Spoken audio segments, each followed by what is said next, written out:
Hello friends. The for statement, also known as for loop, is a language construct that can be used to create a loop that runs command block as long as a specified condition evaluates to true.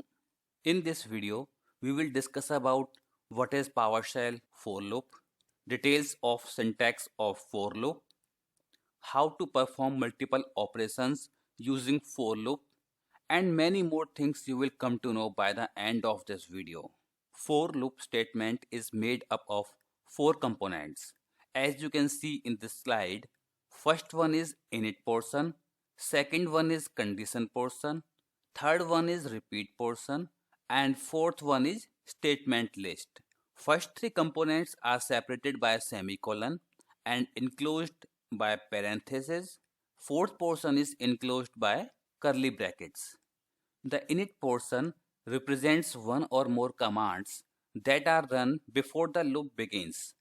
We typically use the init portion of the statement to create and initialize a variable with a starting value, which becomes the basis for the condition to be tested in the next portion of the for statement, that is condition portion. Condition portion of the for statement resolves to a true or false boolean value always. PowerShell evaluates the condition each time the for loop runs. If the condition is true, the commands in the command block run and the condition is evaluated again. If the condition is still true, the commands in the statement list runs again. The loop is repeated until the condition becomes false. Please make a note of it. Next one is repeat portion. The repeat portion represents one or more commands separated by commas that are executed each time the loop repeats. Typically, this is used to modify the variable that is tested inside the condition portion of the statement. Next portion is statement list portion. The statement list portion represents a set of one or more commands that are run each time the loop is entered or repeated. The contents of the statement list are surrounded by curly brackets. Please make a note of it. Now, this is the workflow of for loop. As you can see, like when a loop begins, it get initializes and then the condition is evaluated. If the condition is true, the statement list is executed and loop returns to repeat portion, and commands in the repeat portion are executed and then loop again returns to portion and condition is evaluated again, and it keep on running as long as condition is true. As long as condition is true, loop keep on running, but the point it becomes false, the loop exits the cycle, right? So this is the complete cycle of for loop. So let's see a quick demo to understand all these things better. So I have listed a few steps that we will be doing in this demo so that we may not forget anything or we may not skip anything, right?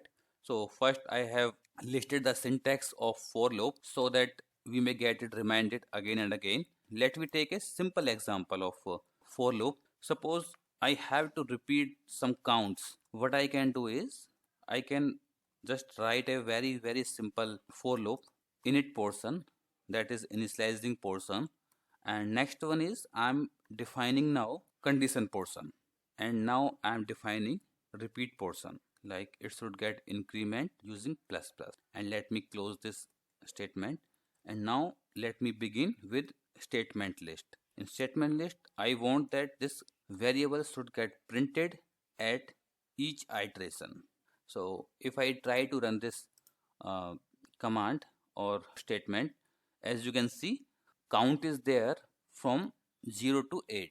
Next is, it is not necessary that we should have same variables in our condition portion and in our statement list portion. We can define anything and anything different. So let me take a example of this. If I copy this just to save some time, and suppose here I am using same variables like $I, and here as well I am using the same variable, that is I. So in case if I want to make it some different, so I can make it like I can declare count and apple maybe. I need to close this in some quotation mark, and I'm doing like count plus plus, and here I need to declare the variable so that it may get initialized. Count is equal to 0 maybe. So if I run this statement, what I will get is, let me see, as you can see like this, right? And also when we define two different commands, they are always separated using semicolon in curly brackets, right? So if I run this again, you can see like it has been initialized, and if I run for statement, you can see like I'm getting in this way, right? So conclusion is like we are very much flexible to do or to define any variable in both these portions. Also, this is like we are defining only one condition in this portion, or we are defining only one variable in this portion. We can also define multiple statements or multiple commands in initializing statement maybe, or maybe in condition evaluation portion. So we can define multiple conditions, multiple commands. So let me see a quick demo of that, and let me copy the same thing from here, and then we try what exactly happens. So if I copy this, and here I am just initializing only one variable, I can initialize two variable as well. But the thing is that need to keep in mind is we need to include these commands in parentheses in init portion, right? And we need to separate by comma and parentheses. Maybe let me declare one more variable, that is m, right? M is equal to 0 again, and let's close this, right? So here we have defined like this, and also let me define both these conditions, like I should be less than 100, and maybe m should be greater than equal to maybe 100, just for example, right? And my I is getting incremented, and also my m is getting incremented. What I want to put in statement list is $I is $m, just for example, right? So just to demonstrate how we can define multiple commands in each portion, right? So let me run this. Okay, here basically condition is becoming false because we are evaluating like m should be greater than equal to 100, but we have defined m as 0, so that is less than 100. So what we can do is we can make it 100. So now our condition should become true and loop should run. So let me try to run it again, and like this, as we can see, loop is getting evaluated and each variable is getting incremented if we define different variables in init portion and in statement list and in increment portion, right? So in this way we can use multiple commands in multiple portions of for loop. It is not necessary that we should define each portion of for loop definitely, so we can skip them as well, but the only thing that we need to follow is its syntax, right? So suppose I write like this, uh, for, and I don't put anything in init portion, I don't put anything in condition portion, I don't put anything in increment portion as well, right? Dollar I and curly bracket, right? So if I run this, let me see what happens. The count is getting incremented, as you can see here, like in bottom corner of the screen, count is getting incremented. It keep on repeating the writing 101, right? And it will not stop. To stop it, I need to press Control C. So in case you are not able to differentiate whether it was running or not, let me do one thing. Let me initialize the variable here, maybe like I is equal to 0, and let me do one more thing. Let me increase this at each iteration, like I plus plus, right? If I run this, it has been initialized, and if I run this, as you can see, this is getting incremented and also this count is getting incremented. Means Now, because we have not defined any condition that could stop the loop, means we have not defined any condition.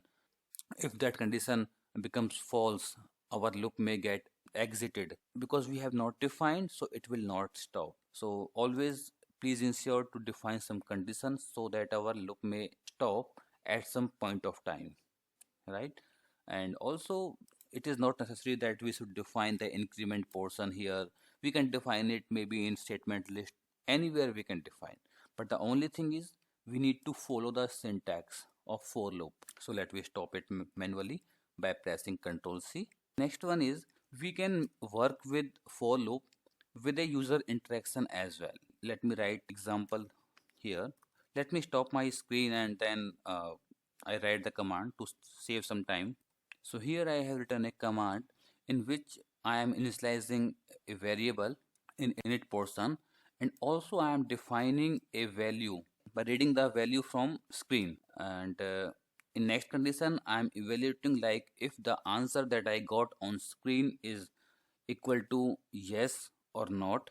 If it is yes, then run the statement list, that is print the variable on screen and take an input from user. If user prints again yes, then write the next count, and if he press no, stop the loop. So let me run this statement and see what happens. So it is asking me write further count. I want yes, write it for me. It will write 0. If I press again yes, it will write 1, and it will keep on running like this. Fine. So in case I want to stop the loop, I can press no and it will stop the loop here. So in this way we can make the for loop interactive as well.